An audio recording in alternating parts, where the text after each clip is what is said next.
मी बनवत आहे मुरमुऱ्याचा चिवडा. मुरमुऱ्याचा चिवडा बनवण्यासाठी मग मी त्याला कांदा आणि लसूण घालून बनवत आहे. कांदा घेतलेला आहे, बारीक चिरून घेतलेला आहे असा, आणि लसूण आणि शेंगदाणे, डाळवा, आणि मी त्याच्यात थोडं मकाचा चिवडा घालत आहे, मका पोहा. आणि हे बघा आलूचं हे आहे, कीस आहे, आणि मुरमुरे, थोडं पातळ पोहे पण घालते मी ह्याच्यात. असा मिक्स चिवडा बनवत आहे. हे बघा चिवडा बनवण्यासाठी मी मस्त असं हे आलूचं खीस, मक्का पोहा आणि हे कांदे ना असे काळसर तळून घ्यायचे असतात. तळून घेतलेला आहे.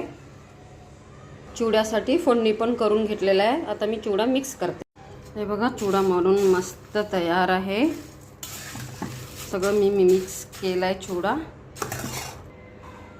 हे बघा माझा पोह्याचा चिवडा ना संपलेलंच आहे, म्हणून थोडं संपलेच आहे, म्हणून म्हणलं आता मुरमुऱ्याचं पण बनवून खाऊ. मागून कोणी येत राहतं मग बनवूनच